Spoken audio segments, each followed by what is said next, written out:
Good morning student, Uday classes Delhi में आपका स्वागत है। Hope you are doing well. और आज मैं मैथ्स का एक और बेसिक चैप्टर लेके आया हूं जिसका नाम है एक्सपोनेंट पावर।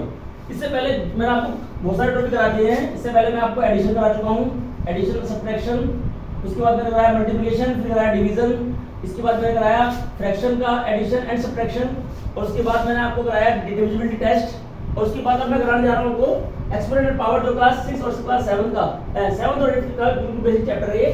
और सब बच्चों को ये चैप्टर आना चाहिए। 7th और 8th के बच्चों के लिए खास करके बहुत इंपॉर्टेंट है। तो आज मैं इसका बेस बताने जा रहा हूं आपको, लॉज ऑफ एक्सपोनेंट्स।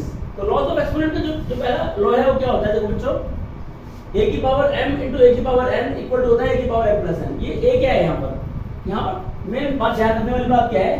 a जो होता है यहाँ पर बेस होता है, और पावर जो m है वो यहाँ पर एक्सपोनेंट है, वो एक्सपोनेंट है। एक्सपोनेंट को ही बोलते हैं पावर। तो यहाँ पर अगर बेसिस सेम हो ना, a की पावर m into a की पावर n में अगर a सेम हो और बीच में मल्टीप्लाई का साइन हो तो पावर हमेशा प्लस हो जाती है। देखो यहाँ पर a की पावर m into a की पावर n में a को आपको वन टाइम लिखना है, बीच में मल्टीप्लाई का साइन होगा तो हमेशा पावर को हमेशा प्लस करना है। तो इसका मतलब यहाँ हुआ कि अगर मेरे पास कोई भी दो नंबर ऐसे दे रखे हो जिसके अंदर पावर सेम हो, फॉर एग्जाम्पल मैंने लिया 2 की पावर 3 और उसके बाद मल्टीप्लाई में लिख दिया 2 की पावर 2, तो यहाँ पर देखने वाली क्या बात है कि यहाँ पर बेस सेम है। देखो बेस का मतलब 2 और 2 सेम है, तो 2 को हम सिर्फ एक बार लिखेंगे बस, और जो पावर है वो प्लस कर देंगे 3 + 2 दैट इज 2 की पावर 5। अगर ये 2 आपका फ्रैक्शन में अगर आ जाए, मान लीजिए 2/3 आ जाए की पावर 3 इंटू 2/3 की पावर 4, तो भी आपको वही काम करना है सेम।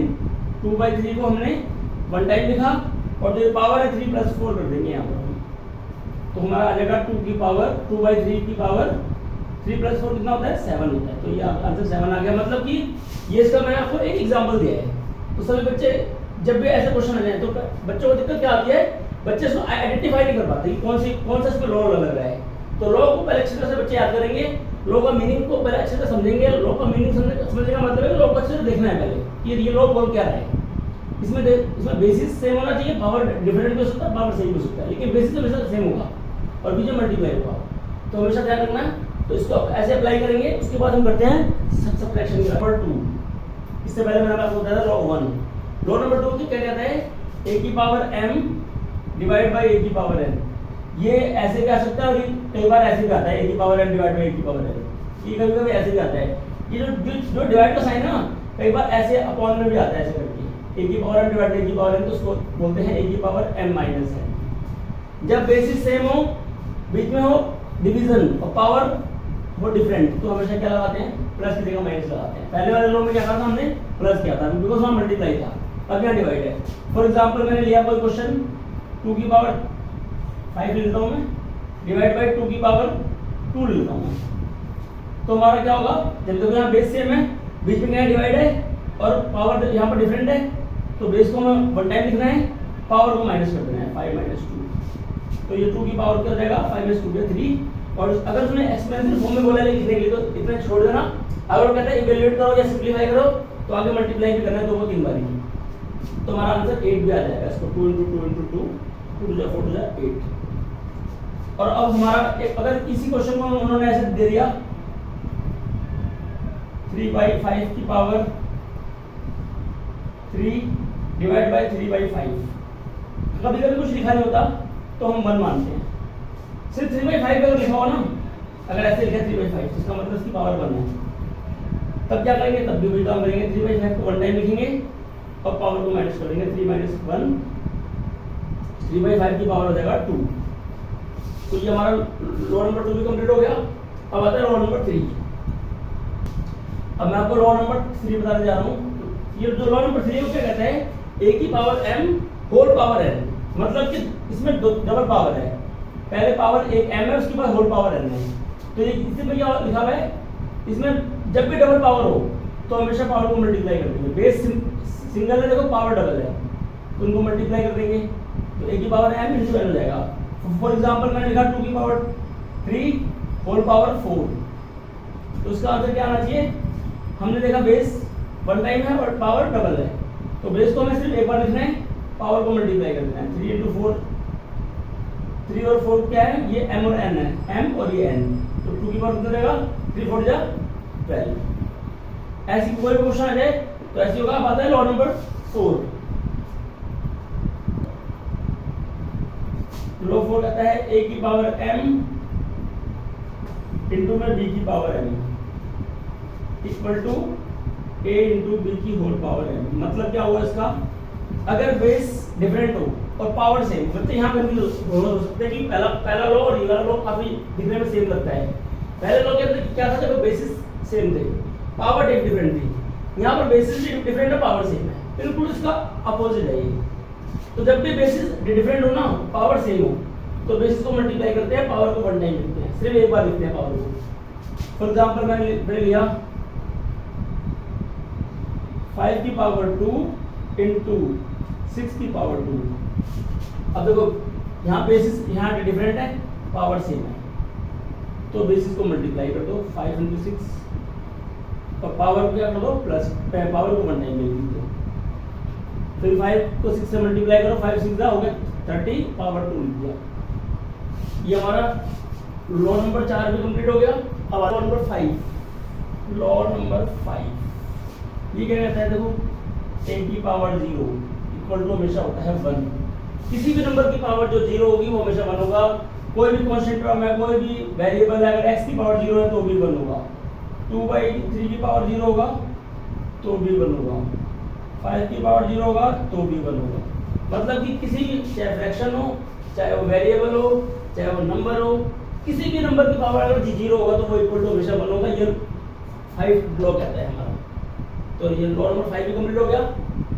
अब लॉ नंबर आता है हमारा 6।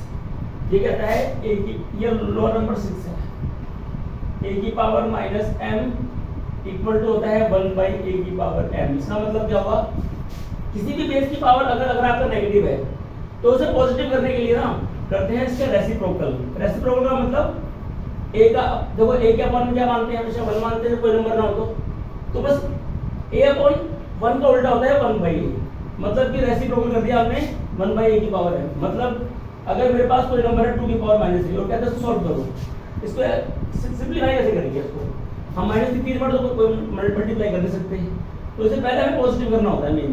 तो एक्सपोनेंशियल को पहले पॉजिटिव करना है, एक्सपोनेंट को, और उसके बाद पावर हमारा देखो कैसे होगा।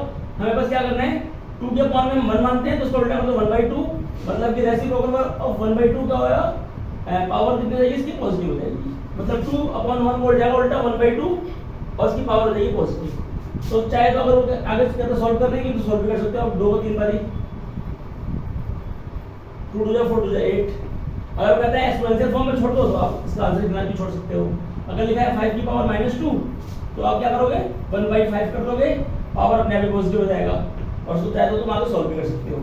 इसी तरीके से अगर इसका सेम इसी क्वेश्चन को कई बार ऐसे दे देता है a/b की पावर -m, तो यहाँ पर क्या कर देंगे, इसको कर देंगे b/a, क्योंकि हमें रेसिप्रोकल करना होता है। यहाँ पर a/b का उल्टा क्या होता है, b/a। इसको कर देंगे रेसिप्रोकल, पावर अपने आप पॉजिटिव हो जाएगी। ये मत सोचना कि अलग अलग है, ये दोनों लॉ सेम है। बस यहाँ पर हमें अपॉन में पूछा था तो 1 मानते थे, यहाँ ऑलरेडी अपॉन में है। फॉर एग्जांपल मैंने लिखा 2/3 की पावर -2, इसे अगर हमें सॉल्व करना है तो हम 2/3 को कर देंगे 3/2, मतलब इस कर देंगे रेसिप्रोकल और पावर अपने आप ही पॉजिटिव हो जाएगी। अगर आगे कहता सिंपलीफाई करने के लिए तो 3/2 को 2 बार मल्टीप्लाई भी कर सकते हो आप और आंसर आएगा 3 3 जा 9, 9/4। और एक्सपोनेंशियल फॉर्म में कहता है कि पॉजिटिव एक्सपोनेंट में लिखो तो फिर इतना कुछ छोड़ देना। तो ये आता है लॉ नंबर 7।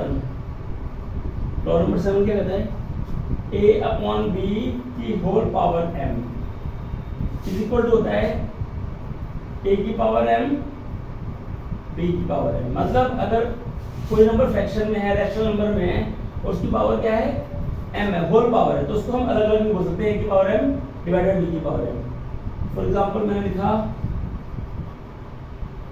2/5 की पावर 3a। इसको सॉल्व करने को आ जाए तो आप लिखोगे 2 की पावर 3 और 5 की पावर 3। मतलब कि 2 को भी 3 बार मल्टीप्लाई करना है, 5 को भी 3 बार मल्टीप्लाई करना है। बिल्कुल सेम इसी लॉ को लगा देंगे। अब 2 को 3 बार मल्टीप्लाई कर दोगे आप, 5 को भी 3 बार मल्टीप्लाई कर दोगे और फिर हमारा आंसर आएगा 2 जा 4, 4 जा 8, 5 5 जा 25, 25 5 जा 125। बहुत इजी था और हमारे अब ये सारे लॉज ऑफ एक्सपोनेंट खत्म हो गए हैं और इसके बाद हम बेसिक इसकी एक्सरसाइज करेंगे लॉज ऑफ एक्सपोनेंट की।